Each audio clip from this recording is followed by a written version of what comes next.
أعوذ بالله من الشيطان الرجيم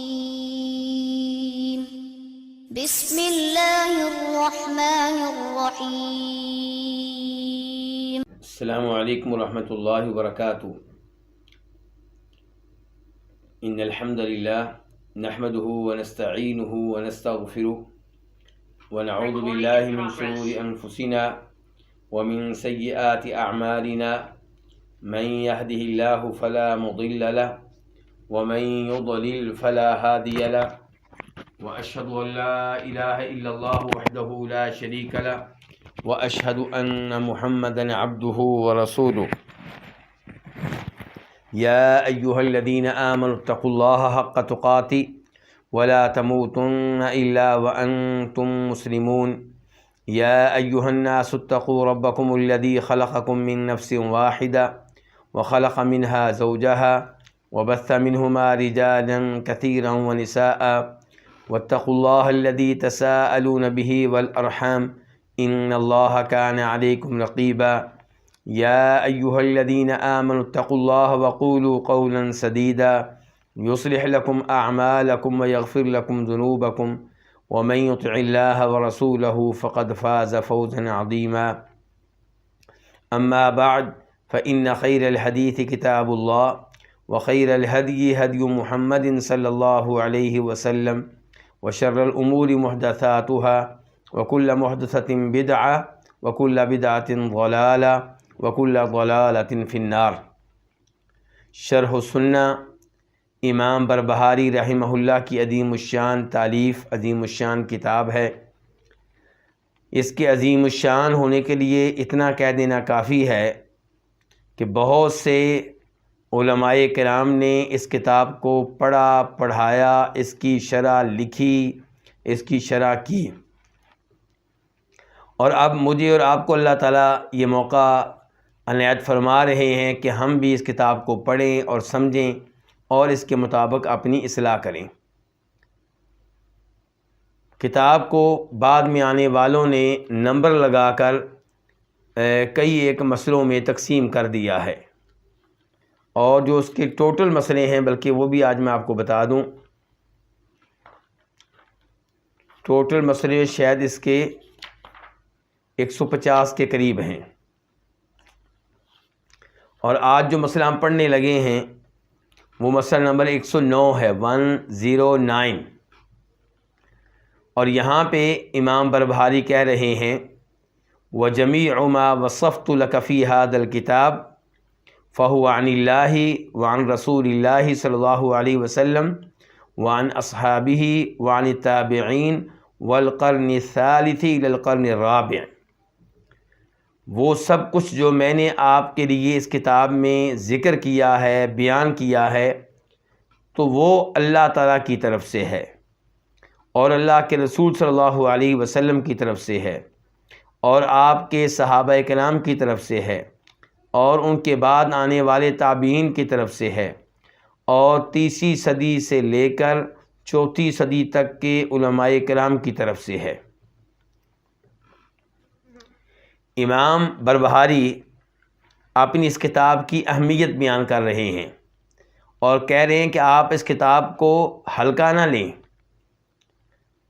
یہ کتاب بہت عظیم کتاب ہے، اس لیے نہیں کہ میں نے لکھی ہے، اس لیے کہ جو اس میں مواد موجود ہے وہ اللہ تعالیٰ کے اقوال ہیں، قرآنی آیات ہیں، یا نبی علیہ السلام کی احادیث ہیں، یا آپ کی احادیث کا معنی و مفہوم ہے، یا آپ کے صحابہ کرام کے اقوال ہیں، ان کا دیا ہوا عقیدہ ہے، یا تابعین کے اقوال ہیں، اور یا پھر 30ویں صدی سے لے کر 4تھی صدی کے علماء کرام کے اقوال ہیں۔ یہ اس کتاب کی اہمیت ہے۔ یعنی کہ آج کون سی صدی چل رہی ہے؟ 15ویں۔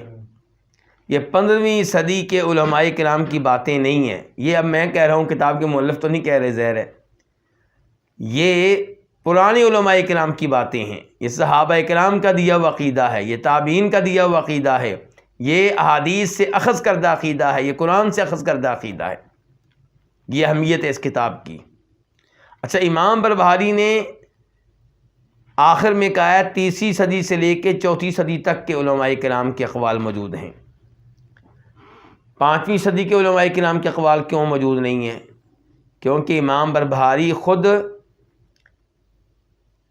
وہ شخصیت ہیں جن کی زندگی 30ویں صدی میں گزری ہے اور 4 صدی میں گزری ہے۔ یہ کب فوت ہوئے ہیں؟ 329 ہجری میں، 329، یعنی کہ 4 صدی کے 29 سال اور باقی سال 30ویں صدی کے۔ تو اس لیے اس کتاب میں جو عقیدہ انہوں نے بیان کیا ہے، جو احکام و مسائل انہوں نے بیان کیے ہیں، وہ یا کہاں کے ہیں؟ اللہ رب العزت کی طرف سے ہیں، یا رسول اللہ صلی اللہ علیہ وسلم کی طرف سے ہیں، اور یا پھر صحابہ کرام اور تابعین کی طرف سے ہیں، اور پھر کچھ چیزیں بعد کے علماء کرام کی طرف سے بھی ہیں۔ تو بہرحال یہ سب پرانے لوگ ہیں، ان کا زمانہ بعد والے لوگوں سے کہیں بہتر ہے۔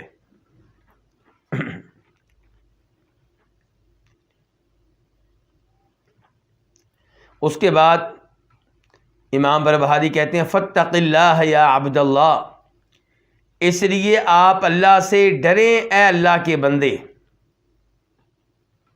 یہاں پہ ایک دفعہ پھر اللہ تعالیٰ سے ڈرنے کا حکم دیا ہے، حالانکہ یہ بات وہ پہلے بھی کر چکے ہیں، مسئلہ نمبر 108 میں بھی، 108 میں بھی، اور اب 109 میں بھی یہیں کہہ رہے ہیں اللہ سے ڈریے اے اللہ کے بندے۔ کہنا چاہتے ہیں کہ چونکہ جو کچھ میں نے اس کتاب میں بیان کیا ہے وہ قرآن سے ماخوذ ہے یا احادیث سے ماخوذ ہے یا صحابہ کرام سے لیا گیا ہے یا تابعین سے ماخوذ ہے یا 3 اور 4 صدی کے علماء کرام سے ماخوذ ہے، اس لیے ان چیزوں کے معاملے میں، اس علم کے معاملے میں اللہ سے ڈریں، اس کو نظر انداز نہ کریں، اور اللہ سے ڈرتے ہوئے اس کو لیں، اس کو اپنا عقیدہ بنائیں، اس پہ عمل کریں۔ یہ کہنا چاہتے ہیں امام بربہاری رحمہ اللہ۔ تو کہتے ہیں فاتق اللہ یا عبد اللہ، اے اللہ کے بندے اللہ تعالیٰ سے ڈریں۔ وعلیک بالتصدیق والتسلیم والتفویض والرضا لما فی ھذا الکتاب، آپ پہ واجب ہے کہ آپ اس چیز کی تصدیق کریں جو اس کتاب میں آئی ہے۔ جو کچھ میں نے اس کتاب میں ذکر کیا آپ اس کی تصدیق کریں، اسے درست جانیں، والتسلیم اور اس کو مان لیں، والتفویض اور اسے اللہ کے سپرد کر دیں۔ کیا مطلب؟ یعنی کہ کئی ایسی چیزیں آئی ہیں جن کی تفصیلات موجود نہیں ہیں، تو وہاں پہ معاملہ اللہ کے سپرد کر دیں، آپ اپنی عقل سے بات نہ کریں۔ مثال کے طور پہ جنت، جہنم، فرشتے، ترازو، حوض کوثر، یہ تمام چیزیں غیبی چیزیں ہیں۔ جس قدر معلومات دے دی گئیں الحمدللہ، جہاں جو معلومات نہیں دی گئیں وہاں پہ جتنی معلومات دی گئی ہیں ان پہ ایمان لے آئیں اور باقی معاملہ اللہ کے سپرد کر دیں۔ جہنم میں عذاب کی کیفیت، جنت میں نعمتوں کی کیفیت جو نہیں بتائی گئی وہ اللہ کے حوالے کریں۔ والرضا، اور آپ راضی رہیں اس پہ جو اس کتاب میں آیا ہے، اس پہ مطمئن رہیں۔ تو یہ اہمیت ہے اس کتاب کی جو امام بربہاری نے لکھی ہے، اور یہ اہمیت کون بیان کر رہا ہے؟ خود امام بربہاری۔ اب کئی لوگوں نے امام بربہاری پہ اعتراض کیا کہ دیکھیں امام بربہاری اپنی کتاب کی شان بیان کرتے ہوئے بڑے مبالغے سے کام لے رہے ہیں، بڑے غلو سے کام لے رہے ہیں، معاملہ حد سے آگے بڑھا رہے ہیں، ایسے الفاظ استعمال کر رہے ہیں جو الفاظ قرآن اور حدیث کے لیے ہونے چاہیے، اس کتاب کے لیے نہیں ہونے چاہیے۔ جہاں پہ اعتراض کرنے والوں نے اعتراض کیا ہے وہاں پہ جواب دینے والے علماء کرام بھی موجود ہیں۔ وہ کہتے ہیں کہ امام بربہاری، ان کا مقصد یہ نہیں ہے کہ ان کی کتاب کو اہمیت دی جائے اور ان کی کتاب کی شان کو سمجھا جائے، وہ بیان کرنا چاہتے ہیں کہ کتاب میں جو آیا ہے وہ اس کی اہمیت ہے، اور جو آیا ہے وہ کہاں سے ماخوذ ہے؟ قرآن سے یا حدیث سے یا صحابہ کرام سے، سلف صالحین سے۔ اس لیے وہ کہہ رہے ہیں کہ جو کچھ اس کتاب میں آیا ہے آپ اس کی تصدیق کریں، اس کو تسلیم کریں، مان لیں، اور اس کی کیفیت کو اللہ کے سپرد کر دیں اور اس پہ راضی رہیں۔ تو کوئی شک و شبہ نہیں ہے اس کتاب میں جو کچھ آیا ہے وہ عام طور پہ ایسا ہی ہے۔ چند ایک باتیں ہیں جن کے بارے میں آپ کہہ سکتے ہیں کہ یہ ثابت نہیں ہیں، یا کچھ روایات ہیں جو ضعیف ہیں، ان کو آپ رہنے دیں، ان میں آپ کو اختلاف امام بربہاری سے رہے گا، دیگر چیزوں کو آپ مان لیں۔ وَلَا تَكْتُمْ هَذَا الْكِتَابَ أَحَدًا مِّنْ أَهْلِ الْقِبْلَةِ، اور آپ اس کتاب کو نہ چھپائیں، احدن کسی سے بھی، من اہل القبلہ اہل قبلہ میں سے۔ اہل قبلہ کون ہوتے ہیں؟ قبلہ والے، یعنی کہ جو مکہ کی طرف منہ کر کے نماز پڑھنے والے ہیں۔ مراد کون ہے؟ اہل اسلام۔ اہل قبلہ سے مراد کون ہوئے؟ مسلمان۔ تو کسی بھی مسلمان سے آپ اس کتاب کو نہ چھپائیں، بلکہ یہ کتاب ان کے ہاتھوں تک پہنچنے دیں، ان کو پڑھنے دیں، ان کو آپ دیں، ان کو دعوت دیں کہ اس کتاب کا مطالعہ کیجیے۔ فَعَسَىٰ يَرُدُّ اللَّهُ بِهِ حَيْرًا عَنْ حَيْرَتِهِ أَوْ صَاحِبَ بِدْعَةٍ عَنْ بِدْعَتِهِ أَوْ ضَالًّا عَنْ ضَلَالَتِهِ فَيَنْجُو بِهِ۔ کہتے ہیں کہ امید ہے، امام بربہاری کیا کہہ رہے ہیں؟ امید ہے کہ اللہ تعالیٰ اس کتاب کے ذریعے پھیر دیں گے حیران شخص کو اس کی حیرت سے۔ وہ شخص جو اپنے دین کے معاملے میں کیا ہے؟ حیران، اس کو کوئی اطمینان نہیں مل رہا، تردد کا شکار ہے، یہ کتاب پڑھے گا تو اس کا تردد زائل ہو جائے گا، شکوک و شبہات اس کے ذہن سے نکل جائیں گے، اور وہ صراط مستقیم پہ استقامت کا مظاہرہ کرنے والا بن جائے گا۔ کہتے ہیں امید ہے کہ اللہ تعالیٰ اس کتاب کے ذریعے پھیر دیں گے اس شخص کو جو حیران ہے اس کی حیرت سے، یا صاحب بدعت کو، بدعتی کو اس کی بدعت سے، یا گمراہ شخص کو اس کی گمراہی سے، تو وہ نجات پا جائے گا اس کتاب کے ذریعے۔ تو امام بربہاری کہتے ہیں یہ کتاب بڑی مفید ہے، آپ اس کو عام کریں، آپ اسے لوگوں تک پہنچائیں، لوگوں تک اس کا علم پہنچائیں اور اس کا اہتمام کریں۔ ہو سکتا ہے اس کتاب کے ذریعے کوئی گمراہ شخص ہدایت پا جائے، کوئی بدعتی شخص بدعت سے توبہ طیب ہو جائے۔ اگر ایسا ہو گیا تو امام بربہاری کا بھی فائدہ، اور جو اس کتاب کو تقسیم کرے گا، یہ کتاب دوسروں کو دے گا، یہ کتاب پڑھائے گا، یہ کتاب سمجھائے گا، اس کا بھی فائدہ، ان کو بھی ثواب ملے گا، اس کو بھی ثواب ملے گا۔ اس سے پتہ چلا کہ عقیدہ کی ایسی مفید کتابیں لوگوں میں عام کرنی چاہیے، ان کے اوپر درس دینا چاہیے، ان کے اوپر دورے کا، کورس کا انعقاد کرنا چاہیے۔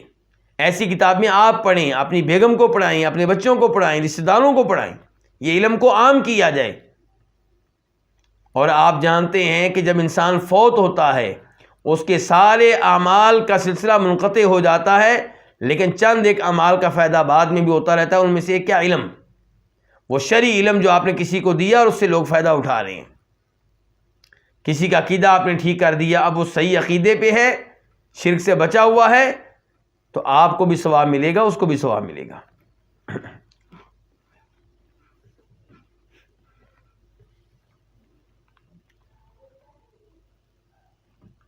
یہ کتاب لوگوں تک پہنچانا، یہ کتاب لوگوں کو دینا، اس کتاب کے مطالعے کی لوگوں کو دعوت دینا، یہ کتاب لوگوں کو پڑھانا، یہ اس میں بھی آئے گا جو سورۃ العصر میں آیا۔ اللہ تعالیٰ کیا فرماتے ہیں؟ والعصر، زمانے کی قسم، ان الانسان لفی خسر، بے شک انسان، ہر انسان گھاٹے میں ہے، خسارے میں ہے، تباہ ہو رہا ہے، بربادی کی طرف جا رہا ہے۔ الا الذین آمنوا، سوائے ان کے جو ایمان لے آئے، وعملوا الصالحات، جنہوں نے نیک اعمال کیے، وتواصوا بالحق، اور جنہوں نے ایک دوسرے کو حق کی وصیت کی۔ یہ حق ہے، اس کتاب میں کیا ہے؟ توحید ہے نا، سنت ہے، درست عقیدے کا بیان ہے، درست احکام و مسائل ہیں۔ تو اگر آپ لوگوں کو یہ کتاب دیں گے پڑھنے کے لیے، یا پڑھائیں گے، یا اس کے اوپر دورہ کروائیں گے، یا اس کے بارے میں درس کا اہتمام کریں گے، تو آپ ان میں سے ہو گئے جو ایک دوسرے کو حق کی وصیت کرتے ہیں۔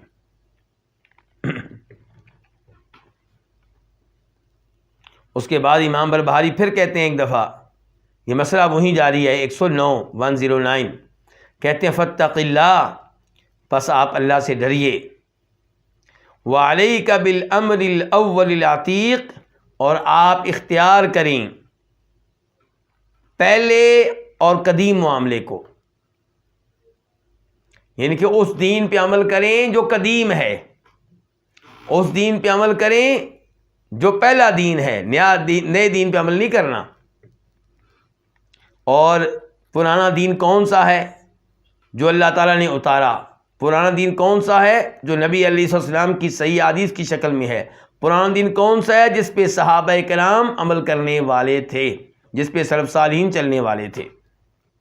تو امام بربہاری کہتے ہیں اسی دین پہ قائم رہیں، یعنی کہ بدعتوں سے بچیں، نئی چیزوں سے بچیں۔ آپ دیکھیں گے 11ویں امام بربہاری کے زمانے میں موجود تھی؟ نہیں، کیونکہ شیخ عبد القادر جیلانی رحمہ اللہ امام بربہاری کے بعد میں آئے ہیں۔ وہ آئے ہیں، پھر فوت ہوئے ہیں، پھر لوگوں نے کہانی گڑھی ہے یہ 11ویں والی، اور پھر اس کو ان کی طرف منسوب کر دی ہے۔ شیخ عبد القادر جیلانی رحمہ اللہ کا اس 11ویں سے کوئی تعلق نہیں ہے۔ تو امام بربہاری مجھ سے اور آپ سے مطالبہ کریں اسی پرانے عقیدے پہ رہیں، آپ اسی پرانے دین پہ رہیں جس پہ صحابہ کرام تھے اور جس پہ سلف صالحین تھے، اسی میں نجات ہے۔ عید میلاد النبی صلی اللہ علیہ وسلم بڑے جوش و خروش سے منائی گئی، خصوصاً بر صغیر پاک و ہند میں۔ کیا یہ کام نبی علیہ السلام، صحابہ کرام، تابعین، تبع تابعین نے کیا؟ بالکل نہیں کیا۔ تو امام بربہاری کہہ رہے ہیں علیکا، لازم پکڑیں، اختیار کریں، بالامر الاول، پہلے معاملے کو، العتیق، قدیم کو، یعنی کہ پہلے قدیم معاملے کو، دین کو آپ لیں، اسی کو پر عمل پیرا ہوں۔ اور یہ بات نبی علیہ السلام بھی کہا کرتے تھے اپنے خطبے میں۔ آپ کہتے تھے کہ میری سنت کو لازم پکڑ لو، میرے خلفائے راشدین کی سنت کو اختیار کر لو، اور دین میں نئے نئے جو امور ہوں ان سے بچنا، ان سے دور رہنا۔ اچھا جی، اب ہمارا سوال ہے کہ امام بربہاری صاحب خود آپ بھی بتائیں نا کہ یہ پہلا معاملہ، قدیم معاملہ ہے کیا؟ کہتے ہیں وَهُوَ مَا وَصَفْتُ لَكَ فِي هَذَا الْكِتَابِ، یہ وہی ہے جو میں نے آپ کے لیے اس کتاب میں بیان کر دیا ہے۔ یہ جو مسائل آپ نے پڑھے ہیں، میں نے پڑھائے ہیں، آپ نے سنے ہیں، میں نے سنائے ہیں، امام بربہاری کہتے ہیں یہ ہے پرانا دین، یہ ہے وہ دین جس پہ کون تھے؟ صحابہ کرام، تابعین، سلف صالحین۔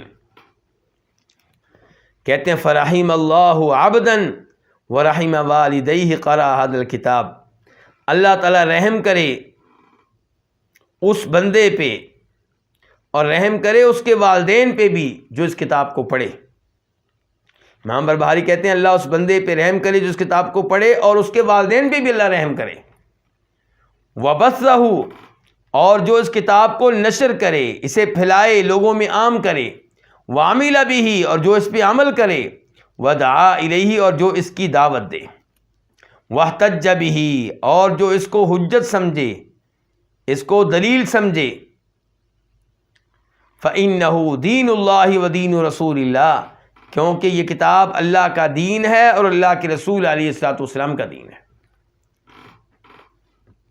تو امام بربہاری نے دیکھیے اس شخص کو دعا دی ہے جو اس کتاب کو پڑھے، تو ہم پڑھ رہے ہیں اس کو، تو ہمیں دعا کس کی لگ رہی ہے؟ امام بربہاری کی، بلکہ ہمارے والدین کو بھی لگ رہی ہے۔ اور یہیں سے مجھے بات یاد آ گئی، جناب ابو ہریرہ کہا کرتے تھے اے اللہ تو اس سے محبت کر جو ابو ہریرہ سے اور ابو ہریرہ کی والدہ سے محبت کرے۔ کون کہہ رہے ہیں؟ ابو ہریرہ۔ تو ہم الحمدللہ جناب ابو ہریرہ سے بھی محبت کرتے ہیں، ان کی والدہ سے بھی محبت کرتے ہیں، تو ہمیں دعا مل گئی کس کی؟ جناب ابو ہریرہ رضی اللہ تعالیٰ عنہ کی۔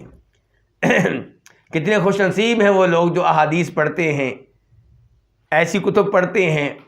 یہ لطف جو ابھی مجھے اور آپ کو آ رہا ہے یہ سن کے کہ ہمیں جناب ابو ہریرہ کی دعا لگ رہی ہے، امام بربہاری کی دعا لگ رہی ہے، کیا اس لطف کو دنیا دار لوگ محسوس کر سکتے ہیں؟ قطعاً۔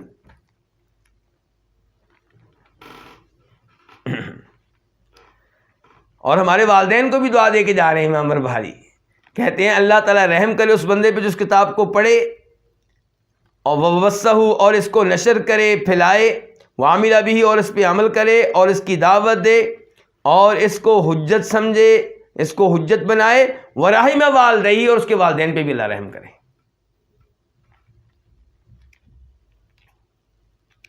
تو امام بربہاری کہتے ہیں کیوں جی، کیوں اس کتاب کو پڑھنا اتنا عظیم ہے کہ آپ کہہ رہے ہیں اس پہ اللہ کی رحمتیں نازل ہوں، اور اس کو پھیلانا لوگوں میں اور اس پہ عمل کرنا اور اس کو اپنانے کی دعوت دینا اور اس کو حجت سمجھنا۔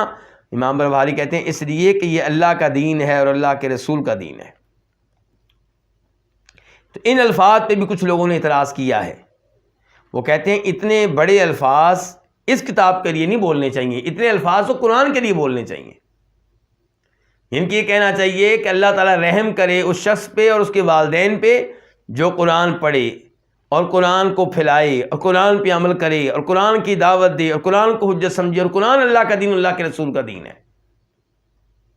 جو علماء کرام ان الفاظ پہ اعتراض کر رہے ہیں وہ اپنی جگہ پہ حق بجانب ہیں، لیکن دیگر علماء کرام کہتے ہیں بھئی آپ امام بربہاری کا مقصد تو سمجھیں۔ وہ کب کہہ رہے ہیں کہ آپ یہ حیثیت میرے الفاظ کو دیں، میری باتوں کو دیں؟ وہ کہتے ہیں کہ جو عقیدہ میں نے بیان کیا ہے یہ قرآن سے لیا ہوا ہے، یہ احادیث سے لیا ہوا ہے، یہ صحابہ کرام سے لیا ہوا ہے، یہ تابعین سے لیا ہوا ہے، یہ سلف سے لیا ہوا ہے، اس لیے میں کہتا ہوں کہ اللہ کا دین اور اللہ کے رسول کا دین ہے۔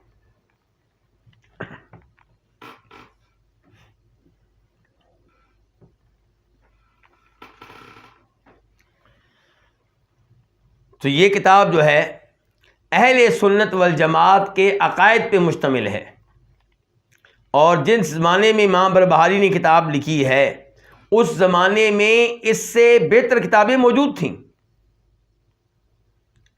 اس سے زیادہ تفصیلی کتابیں موجود تھیں، لیکن یہ کتاب اس لحاظ سے بہتر تھی کہ مختصر ہونے کے باوجود اس نے عقیدے کے بہت سے مسائل کا احاطہ کیا ہے،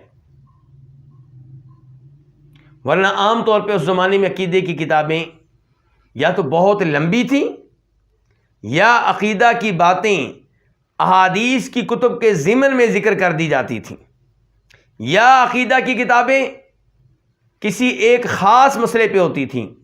مثال کے طور پہ قرآن جو ہے وہ اللہ کی مخلوق نہیں بلکہ اللہ کا کلام ہے، اس موضوع پہ کتاب، جبکہ یہ کتاب جو ہے اس نے عقیدے کے تقریباً 90% مسائل کا احاطہ کیا ہے۔ تو اس لحاظ سے اس کتاب کی اہمیت ہے۔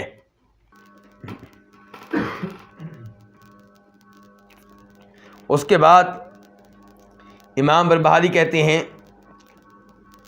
فَإِنَّهُ مَنِ انْتَحَلَ شَيْئًا خِلَافَ مَا فِي هَذَا الْكِتَابِ فَإِنَّهُ لَيْسَ يَدِينُ اللَّهِ فَإِنَّهُ لَيْسَ يَدِينُ لِلَّهِ بِدِينٍ وَقَدْ رَدَّهُ كُلَّهُ۔ جو کوئی چیز گڑے اس کے برخلاف جو اس کتاب میں ہے، کون سی کتاب؟ امام بربہاری کی کتاب۔ جو کوئی گڑے کوئی ایسی چیز، کوئی ایسا مسئلہ جو برخلاف ہو اس کے جو اس کتاب میں ہے، تو ایسا شخص اللہ تعالیٰ کے کسی بھی دین کو اپنا نہیں رہا، اللہ تعالیٰ کے کسی بھی دین کو اختیار کرنے والا نہیں ہوگا۔ وَقَدْ رَدَّهُ كُلَّهُ، اور اس نے اس سب کو رد کر دیا ہے، اللہ کے سارے دین کو رد کر دیا ہے۔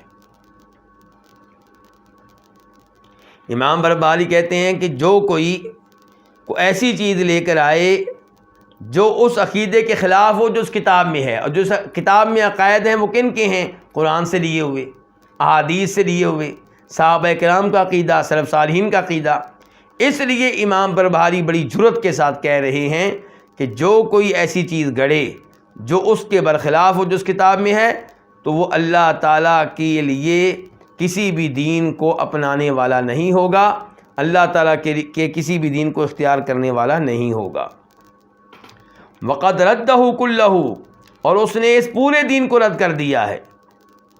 یعنی کہ آپ اگر اس کتاب کے برخلاف، اس کتاب میں دی گئے عقائد کے برخلاف کوئی عقیدہ لے کر آتے ہیں تو گویا کہ آپ نے پورے دین کو رد کر دیا ہے۔ یہ کیوں بھائی؟ رد تو کیا ایک مسئلے کو، لیکن امام برباری کہہ رہے ہیں ایسے شخص نے پورے دین کو رد کر دیا۔ کیوں جی؟ وہ بتاتے ہیں خود کیوں، کہتے ہیں کما لو ان عبدا آمن بجمیع ما قال اللہ تبارک و تعالی الا انه شک فی حرف فقد رد جمیع ما قال اللہ تعالی وهو کافر۔ جیسے اگر کوئی آدمی ایمان لے آئے اس سب پہ جو اللہ تعالیٰ نے کہا ہے، مگر وہ شک کرے کسی ایک حرف میں، تو اس نے ان تمام باتوں کو رد کر دیا جو اللہ تعالیٰ نے بیان کی ہیں، کہی ہیں، اور ایسا شخص کافر ہوگا۔ ایک آدمی کہتا ہے میں قرآن کی 113 صورتیں مانتا ہوں لیکن ایک نہیں مانتا، کیا مسلمان ہے؟ کافر ہے۔ ایک آدمی کہتا ہے میں قرآن کی تمام آیتوں کو مانتا ہوں بس ایک آیت کو نہیں مانتا، کیا مسلمان ہے؟ نہیں، کافر ہے۔ اللہ تعالیٰ فرماتے ہیں قرآن حکیم میں افتؤمنون ببعض الکتاب وتکفرون ببعض، مخاطب یہاں پہ بنی اسرائیل ہیں، یہودی ہیں۔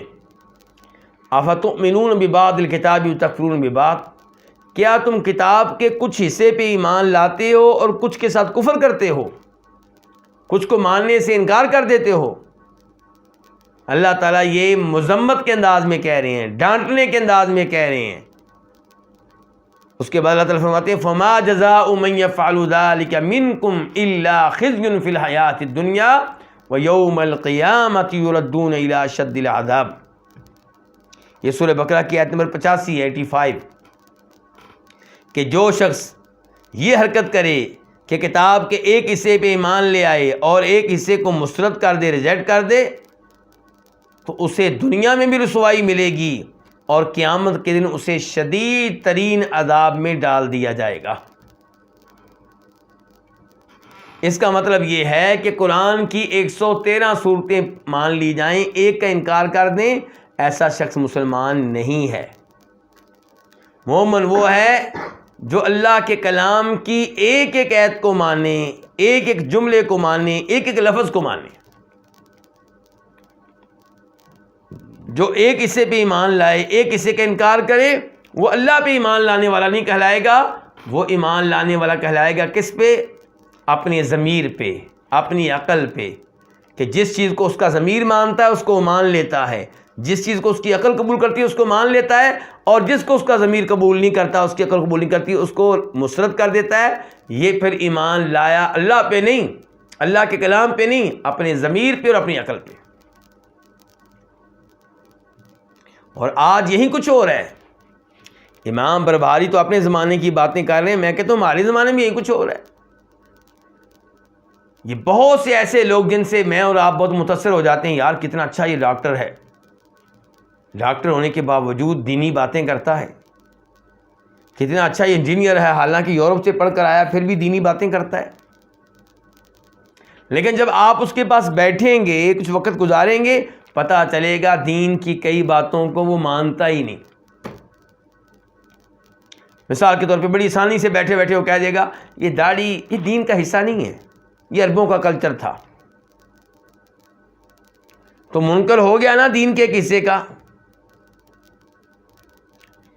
وہ کہتا ہے مثال کے طور پہ سود کو اپنائے بغیر مسلمان کامیاب نہیں ہو سکتے۔ اگر مسلمانوں نے سود ترک کر دیا، ان کے بینک فیل ہو جائیں گے، ان کا ملک فیل ہو جائے گا، یہ نہیں چل سکیں گے۔ سود کو جائز ہونا چاہیے، سود کے ذریعے غریبوں کا فائدہ ہوتا ہے، ان بیچاروں کو اپنا گھر بنانے کا موقع ملتا ہے، گاڑی لینے کا موقع ملتا ہے۔ ایسی باتیں کرنے والا اس کا مطلب ہے کہ سود کو حرام نہیں مانتا، اور جبکہ قرآن میں سود کو حرام قرار دیا گیا ہے، تو ایسا آدمی پھر مسلمان نہیں رہتا۔ جو کہے کہ سب کچھ ٹھیک ہے لیکن چور کا ہاتھ کاٹنا اسے میرا ضمیر نہیں مانتا، میری عقل قبول نہیں کرتی، ایسا آدمی پھر مسلمان نہیں رہتا، اگر اس کو پتہ ہے کہ یہ میں باتیں جو کر رہا ہوں قرآن کے خلاف ہیں۔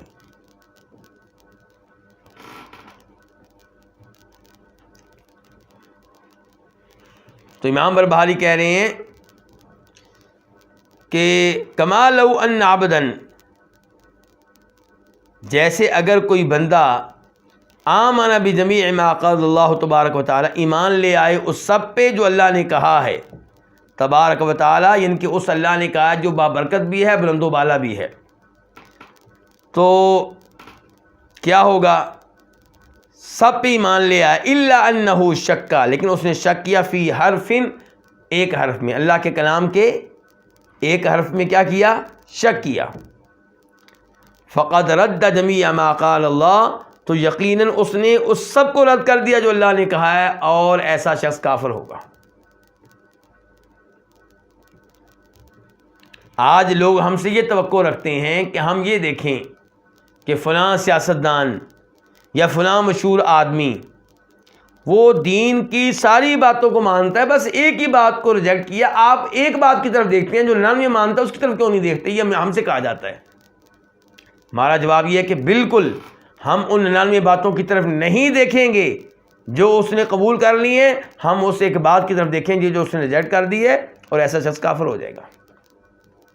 اللہ کے کلام کا کوئی بھی حصہ اس کا انکار کرنے کی اجازت نہیں ہے۔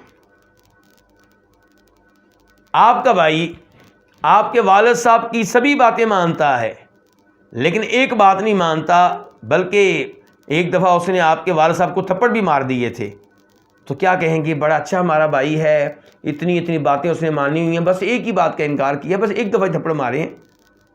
کیا کہیں گے آپ؟ آپ کہیں گے گستاخ ہے، بدتمیز ہے، بد اخلاق ہے، ہو سکے تو آپ اس کو سزا دیں گے۔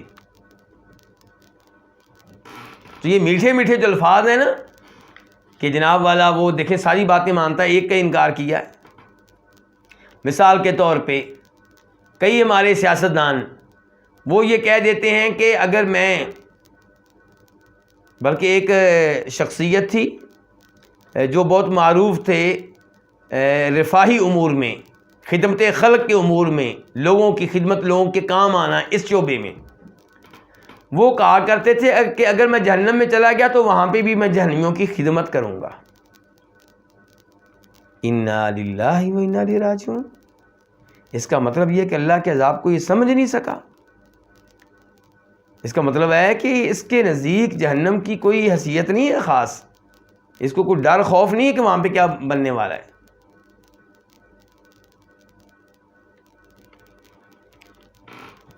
ایسے کئی الفاظ ہیں۔ کسی نے کہا کہ اگر جن لوگوں نے فلاں شہر کی گرمی برداشت کر لی وہ جہنم کی گرمی بھی برداشت کر لیں گے۔ خطرناک الفاظ ہیں یہ۔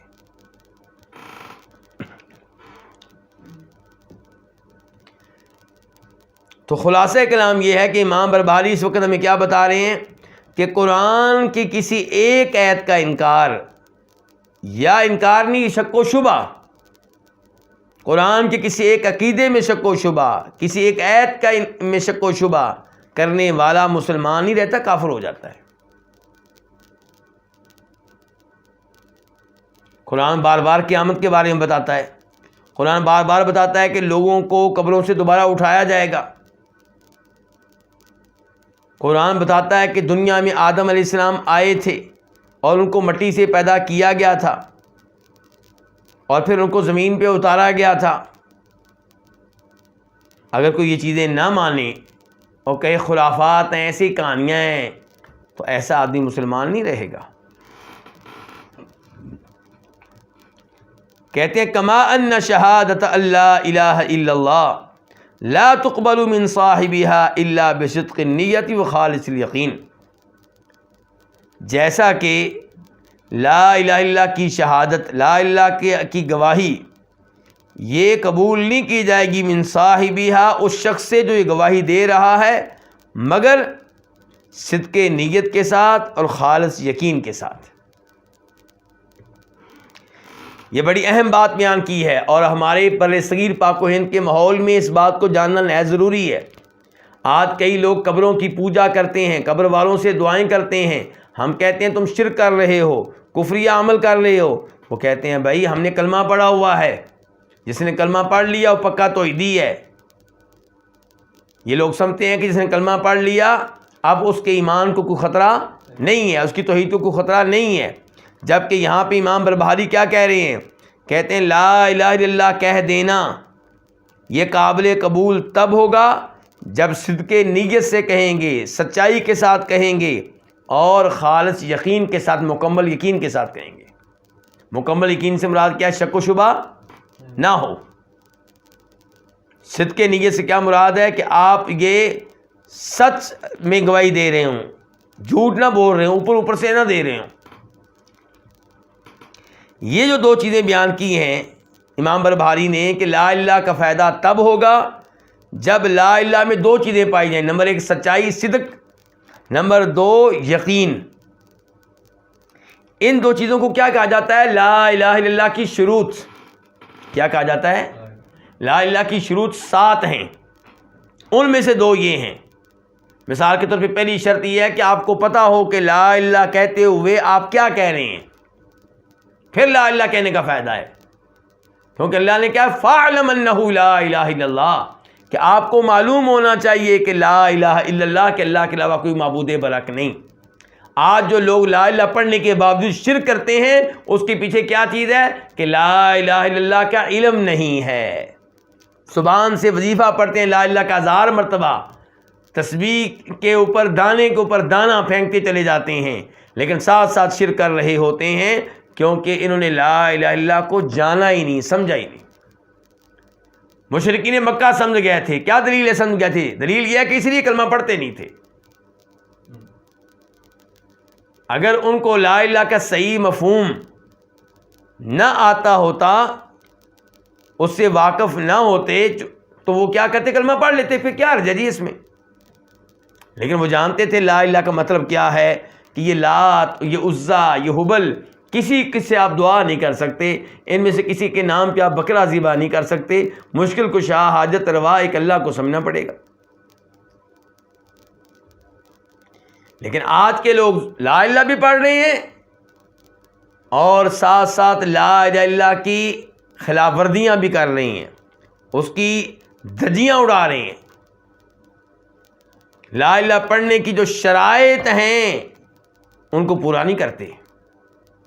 تو شرائط ایک کی شرط میں نے بھی کیا بتائی؟ علم، اور دوسری شرط امام بربہاری نے ذکر کی ہے صدق، کہ الفاظ آپ سچائی سے کہیں، دل کی سچائی سے، اوپر اوپر سے نہیں۔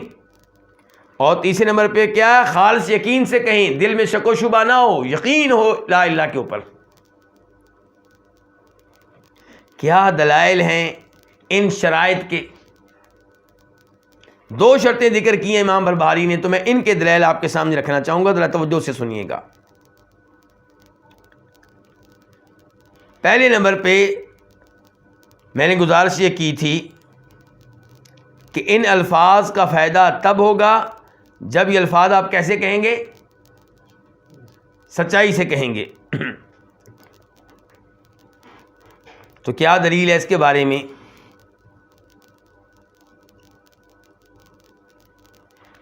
حدیث ہے ہمارے پاس ابو ہریرہ کی، اور کہاں آئی ہے؟ مسلم شریف میں، ذرا دیکھیے گا۔ حدیث کا نمبر کیا ہے؟ 27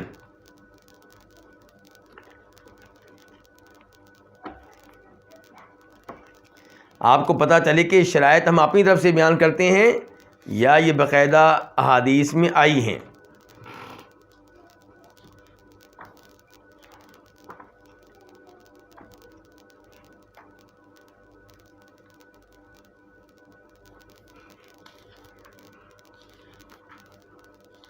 یہ دیکھیں، یہ ابو ہریرہ ہیں، اس کے راوی کہتے ہیں کہ ہم نبی علیہ الصلوۃ والسلام کے ساتھ ایک سفر میں تھے، تو لوگوں کا زاد راہ ختم ہو گیا۔ زاد راہ کسے کہتے ہیں؟ کھانے پینے کا سامان۔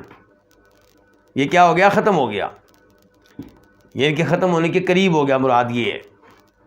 حتیٰ کہ نبی علیہ الصلوۃ والسلام نے یہ ارادہ کر لیا کہ کچھ اونٹوں کو ذبح کر دیا جائے تاکہ لوگوں کو کھانے کے لیے گوشت وغیرہ ملے۔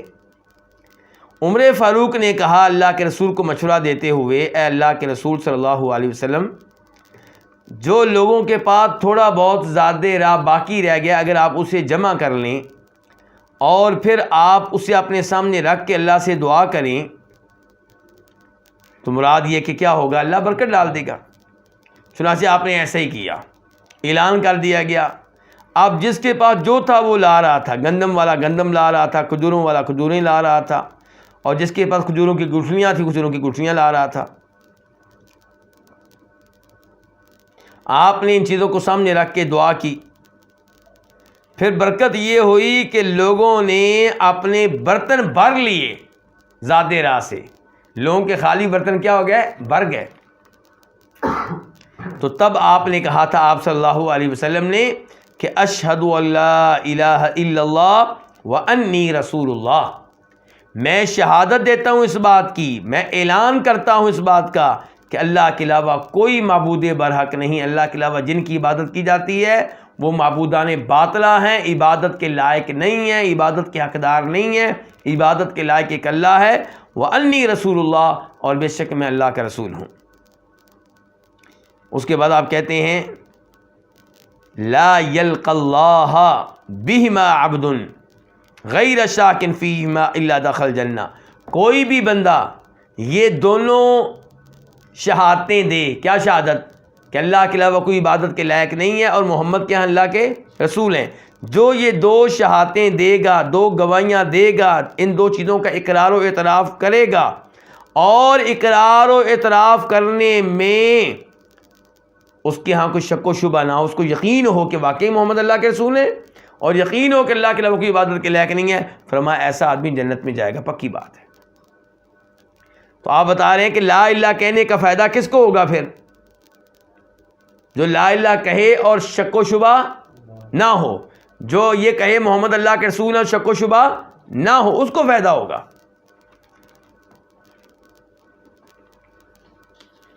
پھر آپ دیکھیے حدیث نمبر 31 مسلم شریف کی، یہ کون سی تھی ابھی، 27، ابھی آپ دیکھیے 31۔ یہ حدیث بھی ابو ہریرہ روایت کر رہے ہیں۔ اس میں کیا ہوا جی، اس میں یہ ہوا ہے کہ نبی علیہ الصلوۃ والسلام نے ابو ہریرہ کو دیے اپنے جوتے،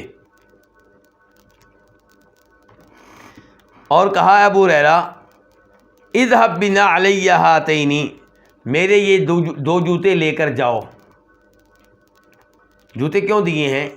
ابو ہریرہ کو آپ بتا رہے ہیں کہ میری طرف سے مسئلہ لوگوں کو بیان کر دو، اور مسئلے کو کی نسبت میری طرف کرنی ہے، تو یہ جوتے نشانی کے طور پہ لے جاؤ تاکہ لوگوں کو پتہ چلے کہ ابو ہریرہ واقعی اللہ کے رسول کی طرف سے آ رہے ہیں، ان کے پاس اللہ کے رسول کے جوتے ہیں، واقعی یہ پیغام اللہ کے رسول کا ہی ہے، سمجھے نا؟ تو کہا اذهب بنعلی ہاتین، میرے یہ دو جوتے لے جاؤ، فمن لقیت من وراء هذا الحائط، اس باغ کی دوسری جانب جس سے بھی آپ کی ملاقات ہو، اس باغ کی چار دیواری کی دوسری جانب جس سے بھی آپ کی ملاقات ہو، اور وہ شہادت دیتا ہو اس بات کی کہ اللہ کے علاوہ کوئی معبود برحق نہیں، مستیقنا بہا قلبہ، اور اس بات پہ اسے یقین ہو، کس بات پہ؟ لا الہ الا اللہ پہ، اسے یقین ہو کہ اللہ کے علاوہ کوئی عبادت کے لائق نہیں ہے۔ اگر اسے یقین ہو تو اسے خوشخبری دے دو کس چیز کی، جنت کی، کیسا آدمی بالآخر جنت میں جائے گا۔ تو یقین کی شرط لگا رہے ہیں اللہ کے رسول، پہلی حدیث میں بھی لگائی ہے اور یہاں پہ بھی۔ ادھر کہا تھا کہ لا الہ کہتے ہوئے شک و شبہ نہیں ہونا چاہیے، مجھے رسول مانتے ہوئے شک و شبہ نہیں ہونا چاہیے، اور یہاں پہ کہہ رہے ہیں لا الہ کہے اور یقین کے ساتھ کہے، دل میں یقین ہو، تو فرمایا ایسے آدمی کو جنت کی خوشخبری دے دو۔ اچھا، اب آپ آ جائیں کس کی طرف، بلکہ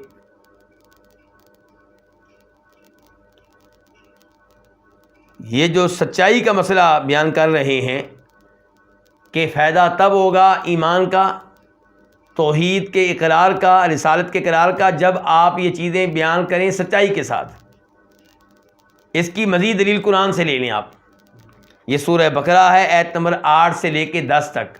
اللہ تعالیٰ کہتے ہیں وَمِنَ النَّاسِ مَن يَقُولُ آمَنَّا بِاللَّهِ وَبِالْيَوْمِ الْآخِرِ وَمَا هُمْ بِمُؤْمِنِينَ، کچھ لوگ یہ دعویٰ کرتے ہیں کہ ہم اللہ پہ بھی ایمان لے آئے اور آخرت پہ بھی ایمان لے آئے، وما ہم بمؤمنین، اللہ تعالیٰ کہتے ہیں یہ مومن نہیں ہے، وہ کہتے ہیں مومن، اللہ تعالیٰ کہتے ہیں نہیں یہ مومن نہیں ہے۔ یا اللہ کیوں؟ فرمایا فی قلوبہم مرض، ان کے دلوں میں بیماری ہے، فزادہم اللہ مرضا، تو اللہ نے ان کی بیماری میں اضافہ کر دیا ہے بما کانوا یکذبون، ان کے جھوٹ بولنے کی وجہ سے۔ تو پتہ چلا کہ یہ اس ایمان کے دعوے میں کیا تھے؟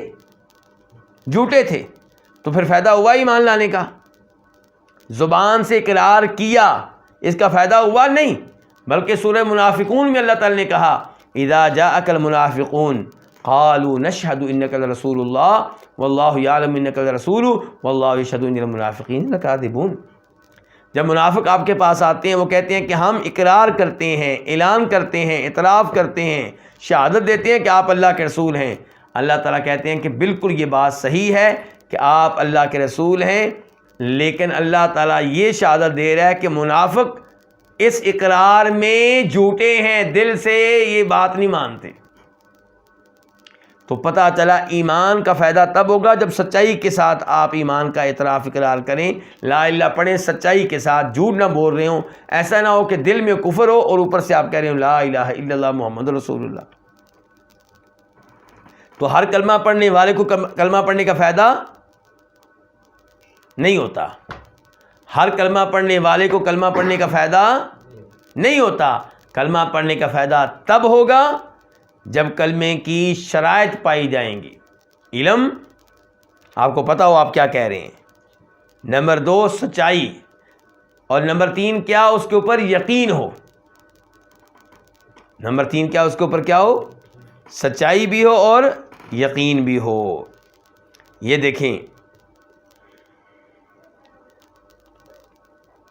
فرماتے ہیں نبی کریم صلی اللہ علیہ وسلم، اور حدیث نمبر 99 بخاری شریف کی، اسعد الناس بشفاعتی یوم القیامت من قال لا الہ الا اللہ خالصا من قلبہ، میری شفاعت اس کو ملے گی قیامت کے دن جو لا الہ کہے خالصا من قلبی، دل کے خلوص سے۔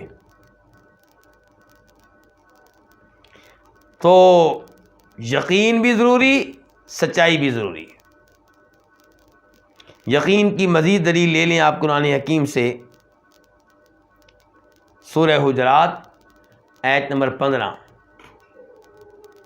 اللہ تعالیٰ فرماتے ہیں انما المؤمنون الذین آمنوا باللہ ورسولہ ثم لم یرتابوا، مومن صرف وہ لوگ ہیں جو اللہ کے رسول پہ ایمان لائے پھر اس میں شک نہیں کیا، اللہ کے اوپر شک نہیں، اللہ کے رسول کے اوپر شک نہیں کیا، بلکہ اب مال و جان کے ساتھ جہاد کر کے بھی اپنے ایمان کو پختہ ثابت کیا، اولئک مصادقون، یہی سچے ہیں۔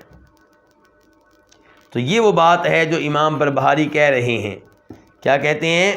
کہتے ہیں کما ان شہادت اللہ الہ الا اللہ، جیسا کہ لا الہ الا اللہ کی شہادت دینا، لا الہ الا اللہ کی گواہی دینا، لا تقبل من صاحبہا، یہ گواہی لا الہ کی گواہی دینے والے کی طرف سے قابل قبول نہیں ہوگی الا بصدق نیتی، مگر تب جب یہ شہادت دی جائے کس کے ساتھ؟ صدق نیت کے ساتھ، دل کی سچائی کے ساتھ، وخالص الیقینی، اور مکمل یقین کے ساتھ۔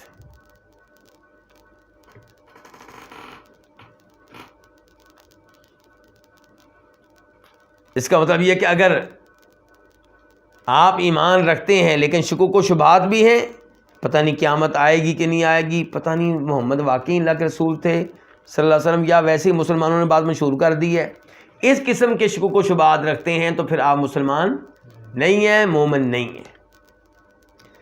کذالک، امام بربہاری کہتے ہیں اسی طرح لا يقبل اللہ شیئا من السنت فی ترک بعض، اللہ تعالی قبول نہیں کرتے احادیث میں سے کسی بھی چیز کو بعض کو چھوڑنے پہ۔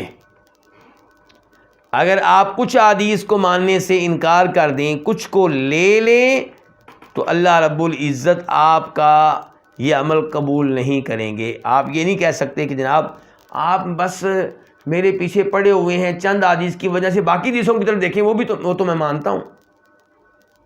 نہیں، آپ صاحب ایمان تب کہلائیں گے جب آپ ایک ایک حدیث پہ ایمان لائیں گے۔ خصوصاً متواتر احادیث جن کو روایت کرنے والے راوی بہت زیادہ ہیں، شک و شبہ سے بالا تر ہیں، خصوصاً وہ احادیث جو بخاری مسلم میں آئی ہیں، کیونکہ بخاری مسلم کی احادیث کو امت نے قبول کیا ہے، امت نے ہاتھوں ہاتھ لیا ہے، امت کا اجماع ہو چکا ہے۔ آج اگر کوئی کہتا ہے کہ میں نہیں مانتا، اس لیے کہ یہ جناب خبر واحد ہیں، ان کو روایت کرنے والے راوی تھوڑے ہیں، ہو سکتا ہے کسی نے جھوٹ بول دیا ہو سکتا ہے کسی کو غلطی لگ گئی ہو، ایسے دلائل آپ لاتے ہیں، ایسے احتمالات پیدا کرتے ہیں، ایسے وسوسے آپ لاتے ہیں، تو پھر آپ کا چند احادیث پہ ایمان لے آنا آپ کو فائدہ نہیں دے گا۔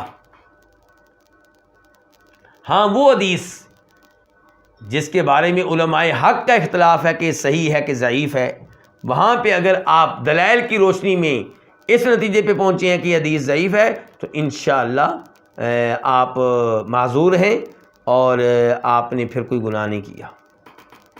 لیکن بخاری مسلم کی حدیث جن کو امت نے قبول کیا، آپ نعرہ لگا دیں خبر واحد کی وجہ سے ناقابل قبول ہے، تو ایسی بات کا ناقابل قبول ہوگی آپ کی طرف سے۔ کہتے کذالک اسی طرح لا يقبل اللہ شیئا من السنۃ، اللہ تعالیٰ احادیث میں سے کسی بھی چیز کو قبول نہیں کریں گے، فی ترک بعض، بعض کو ترک کرنے پہ، اگر آپ بعض کو چھوڑ رہے ہیں، مسترد کر رہے ہیں، ریجیکٹ کر رہے ہیں۔ کہتے ہیں ومن ترک من السنۃ شیئا فقد ترک السنۃ کلھا، اور جو ترک کر دے احادیث میں سے کچھ بھی تو یقیناً اس نے تمام احادیث کو چھوڑ دیا، رد کر دیا، مسترد کر دیا، ریجیکٹ کر دیا۔ تو ایک حدیث کا منکر تمام احادیث کا منکر کہلائے گا، ایک رسول کا منکر تمام رسولوں کا منکر کہلائے گا، ایک نبی کا منکر تمام نبیوں کا منکر کہلائے گا۔ کوئی یہ نہ کہے کہ جناب والا میں یہودی ہوں یا میں عیسائی ہوں، سب نبیوں کو مانتا ہوں، صرف ایک رسول کو ماننے سے انکار کیا ہے اور تم مجھے کافر کہتے ہو، مجھے جہنمی کہتے ہو۔ جی ہاں، ایک رسول کا انکار کرنے والا تمام رسولوں کا منکر، ایک نبی کو ماننے سے انکار کرنے والا تمام نبیوں کا منکر، قرآن کی ایک آیت کا انکار کرنے والا پورے قرآن کا منکر، ایک صحیح حدیث کو نہ ماننے والا تمام احادیث کا منکر کہلائے گا۔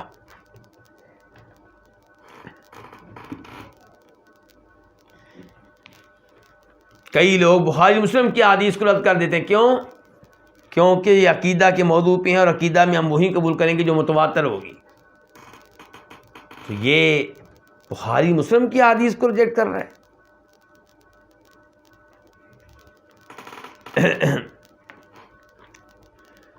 اس کے بعد کہتے ہیں امام بربہاری فعلیک بالقبول، قبول کو اختیار کرو، لازم پکڑو قبول کو، یعنی کہ جو احادیث ثابت ہو جائیں اللہ کے نبی علیہ السلام سے، انہیں کیا کرو؟ قبول کرو، کسی حدیث کو ریجیکٹ نہ کرو، کسی حدیث کا انکار نہ کرو۔ آج فتنہ انکاری حدیث اپنے عروج پہ ہے، اور جن سے لوگ بہت متاثر ہیں اور وہ حدیث کا انکار کرتے ہیں، ان میں سے ایک بڑا نام آج کل کے زمانے میں کون ہے؟ جاوید غامدی کا، اور ان سے پہلے نام تھا ان کے استاد مولانا امین احسن صلاحی کا، ان سے پہلے مولانا حمید الدین فراہی کا۔ پرویز بہت مشہور منکر حدیث گزرا ہے۔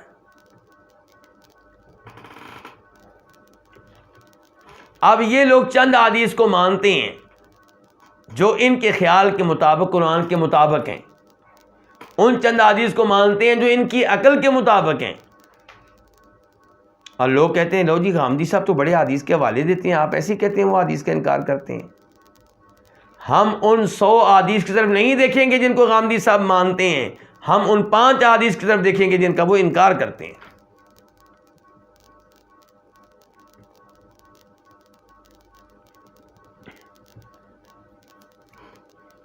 مثال کے طور پہ یہ حدیث مسلم شریف کی حدیث ہے کہ جو کتا پالے گا سوائے شکار کے کتے کے، کھیتی باڑی کی حفاظت والے کتے کے اور جانوروں کی حفاظت والے کتے کے، ان 3 کتوں کے علاوہ کوئی کتا شوق سے پالے گا تو روزانہ کی بنیاد پہ اس کی نیکیوں میں کمی آئے گی۔ اس کا مطلب ہے کتے پالنا حرام ہے، غلط ہے، نیکیوں میں کمی واقع ہو رہی ہے۔ لیکن غامدی صاحب کہتے ہیں کوئی مسئلہ ہی نہیں، گویا کہ اس حدیث کا انکار کر دیا۔ اس حدیث کو نہیں مانا. اور جب وہ حدیث ان کے سامنے رکھی گئی جس میں آتا ہے کہ نبی علیہ السلام گھر میں تھے اور جبریل علیہ السلام کا وعدہ تھا کہ آپ سے ملنے کے لیے آئیں گے لیکن نہیں آئے، آپ نے دیکھا گھر میں کیا چیز ہے تو کتا نظر آیا، کتے کو گھر سے نکال دیا گیا. پھر جبریل آئے، آپ نے شکوہ کیا آپ کیوں نہیں آئے تھے وقت پہ؟ میں تو آپ کا انتظار کرتا رہا، آپ کا وعدہ تھا مجھ سے. کہا اس لیے کہ آپ کے گھر میں کتا تھا، اور جس گھر میں کتا ہو اس گھر میں ہم فرشتے نہیں آتے. اب جبریل علیہ السلام کہہ رہے ہیں ہم نہیں آتے، ان کے فرشتے نہیں آتے. غامدی صاحب نے اتنی عمدہ اور واضح حدیث کی ایسی کی تیسی کرنے کی کوشش کی، اور ان کی اس ایسی کی تیسی کو لوگ بڑی آسانی سے قبول کر لیں. کیا کہا غامدی صاحب نے؟ غامدی صاحب نے کہا نہیں، اصل میں لوگ اس حدیث کو سمجھ نہیں سکے. جی غامدی صاحب آپ سمجھا دیں. کہتے ہیں اصل میں جبریل علیہ السلام بطور مہمان آ رہے تھے، اور جبریل علیہ السلام کا مزاج یہ ہے کہ وہ کتے کو پسند نہیں کرتے، جہاں کتا ہو وہاں پہ نہیں جاتے. تو اللہ کے رسول علیہ السلام نے جبریل علیہ السلام کے احترام کے طور پہ کتے کو گھر سے نکال دیا، اس کے علاوہ کچھ نہیں ہے. تو ایک عورت ان کے پاس بیٹھی ہے ننگے سر بے پردہ، وہ ان سے کہتی ہے کہ باقی فرشتوں کا پھر کیا ہوگا؟ تو غامدی صاحب بڑی آسانی سے کہہ رہے ہیں کہ باقی فرشتوں نے اپنے مزاج کے بارے میں نہیں بتایا، اپنی رائے کا اظہار نہیں کیا، تو ہمیں کیا پتہ. حالانکہ حدیث کے الفاظ کیا ہیں؟ اللہ کے رسول کیا فرماتے ہیں؟ بخاری مسلم کی حدیث ہیں کہ لا تدخل الملائکۃ، فرشتے داخل نہیں ہوتے اس گھر میں جس گھر میں کوئی کتا ہو یا کوئی مجسمہ وغیرہ ہو، کسی جاندار چیز کا. فرشتے داخل نہیں ہوتے. تو خلاصہ کلام یہ ہے کہ فعلیک بالقبول. امام برباری کہہ رہے ہیں ان تمام حدیث کو آپ کیا کریں؟ قبول کریں. ودع عنک المحک واللجاج، اور چھوڑ دیں آپ کس کو؟ المحک. المحک کس کو کہتے ہیں؟ جھگڑالو پن کو، جھگڑنے وغیرہ کو چھوڑ دیں. اور لجاجہ کا معنی بھی تقریباً یہی ہوتا ہے. لجاجہ کا معنی آپ کر لیں ضد کر لیں، اناد کر لیں. محک کا معنی جھگڑا کر لیں. تو کہتے ہیں جھگڑا چھوڑ دیں، واللجاجہ، اور کیا چھوڑ دیں؟ ضد چھوڑ دیں، اناد چھوڑ دیں. ان کے حدیث کے مقابلے میں جھگڑا، کسی حدیث کو کہہ دینا یہ خبر واحد ہے اس لیے قابل قبول عقیدے کے معاملے میں، کسی کو کہہ دینا قرآن کے خلاف ہے، کسی کو کہہ دینا عقل کے خلاف ہے، یہ حرکتیں چھوڑ دیں. فَإِنَّهُ لَيْسَ مِن دِينِ اللَّهِ فِي شَيْءٍ، کیونکہ یہ اللہ کے دین میں کچھ بھی اس کی حیثیت نہیں ہے. کس کی؟ جھگڑے کی. یہاں پہ آیت ہے سورہ غافر کی، جس کو سورہ مومن بھی کہتے ہیں، آیت نمبر 4. اللہ تعالیٰ کہتے ہیں ما یجادل فی آیات اللہ الا الذین کفروا. اللہ تعالیٰ کی آیتوں کے معاملے میں بحث و مباحثہ نہیں کرتے مگر کافر لوگ. مسلمان تو فوراً ایمان لے آتے ہیں اللہ کی آیتوں پہ. یہ کافر لوگ ہیں جو آیتوں کو نہیں مانتے اور آگے سے بحث و مباحثہ کرتے ہیں، بہانے کرتے ہیں، شکوک و شبہات لے کر آتے ہیں. مسلمان کا، نیک بندے کا یہ کام نہیں ہوتا. تو کہتے ہیں امام بربہاری ودع عنک المحک، تو محک کا معنی کیا ہوگا؟ جھگڑا کرنا. واللجاجہ کا معنی کیا ہوگا؟ اصرار، اناد، ضد، ہٹ درمی. تو امام برباری کہتے ہیں ودع عنک المحک، اور آپ چھوڑ دیں جھگڑا کرنے کو، واللجاجہ ضد کو، اناد کو، ہٹ درمی کو. فَإِنَّهُ لَيْسَ مِن دِينِ اللَّهِ فِي شَيْءٍ، کہ یہ اللہ کے دین میں کچھ بھی نہیں ہے، اس کی کوئی حیثیت نہیں ہے. وَزَمَانُكَ خَاصَةً زَمَانُ سُوءٍ، اور آپ کا زمانہ خصوصی طور پہ برا زمانہ ہے. امام بربہاری کہتے ہیں یہ زمانہ بڑا برا زمانہ ہے، اس زمانے میں ایسی حرکتیں نہ کریں. پہلے زمانے بڑے اچھے ہوتے تھے. تو امام بربہاری کے زمانے میں رہے ہیں پھر کون سی صدی میں؟ 3 صدی کے آخر میں، 4 صدی کے شروع میں. تو اس زمانے کو امام بربہاری برا زمانہ کہہ رہے ہیں، تو آج کا زمانہ اس زمانے کے مقابلے میں کیا حیثیت رکھتا ہوگا؟ تو امام بربہاری کا زمانہ برا زمانہ ہے. کیوں؟ صحابہ کرام کے زمانے کے مقابلے میں واقعی برا ہے، تابعین کے زمانے کے مقابلے میں واقعی برا ہے، تبع تابعین کے زمانے میں واقعی برا زمانہ ہے. تو امام بخاری کہتے ہیں، اور یہاں پہ حدیث بھی ہے، بلکہ یہ بخاری شریف کی حدیث ہے 7068 7068، فرماتے ہیں نبی علیہ السلام لا یأتی علیکم زمان الا الذی بعدہ شر منہ حتی تلقوا ربکم، کہ ہر زمانہ جو بعد میں آنے والا ہے پہلے زمانے سے برا ہوگا. یہ صورتحال قیامت تک رہے گی. ہر آنے والا وقت مجموعی طور پہ پہلے وقت کے مقابلے میں کیا ہوگا؟ برا ہوگا. تو یہاں پہ امام بربہاری کہہ رہے ہیں وَزَمَانُ کا خاصتاً زمان سوء، اور آپ کا زمانہ خصوصی طور پہ برا زمانہ ہے. فَاتَّقِ اللَّهِ، اس لیے آپ اللہ سے ڈر جائیں، اللہ سے ڈریں. تو یہ تھا جی آج کا مسئلہ نمبر 109 جہاں امام بربہاری نے اپنی کتاب کا تعارف کروایا، اس کی تعریف کی، اور لوگوں سے کہا اس کتاب کی جو معلومات ہیں ان کو آپ عام کریں، نشر کریں، لوگوں تک پہنچائیں، خود بھی عمل کریں، اور جو اس کو پڑھے اور اس کو عام کرے، اس پہ عمل کرے، اس کی دعوت دے. کہا کہ اس پہ اللہ تعالیٰ رحم کرے، اس کے والدین پہ بھی رحم کرے. اور پھر بتایا کہ جو کوئی اس کتاب میں موجود عقائد کے خلاف کوئی چیز بنائے گا، گڑے گا، تو پھر وہ اللہ کے دین کے اوپر نہیں ہے، اور اس نے اللہ کے دین کو مسرد کر دیا ہے. اور پھر کہا کہ وہ ایسے ہی ہو گیا جیسے کوئی قرآن کی ایک آیت کو مسرد کر دے، یا نبی علیہ السلام کی ایک حدیث کو مسرد کر دے، یا جیسے کوئی لا الہ پڑھے لیکن دل میں سچائی نہ ہو اور یقین نہ ہو تو اس کو فائدہ نہیں ہوگا. تو یہیں پہ آج کے درس کا اختتام کرتے ہیں. اللہ رب العزت سے دعا ہے کہ اللہ تعالی ہمیں قرآن و حدیث صحیح معنوں میں سمجھنے کی توفیق عنایت فرمائے، اور اللہ تعالی ہمیں امام بربہاری کے لیے صدقہ جاریہ بنائے، اور اللہ تعالی امام بربہاری کی اس کتاب سے صحیح معنوں میں فائدہ لینے کی توفیق بخشے. وآخر دعوانا الحمدللہ رب العالمین.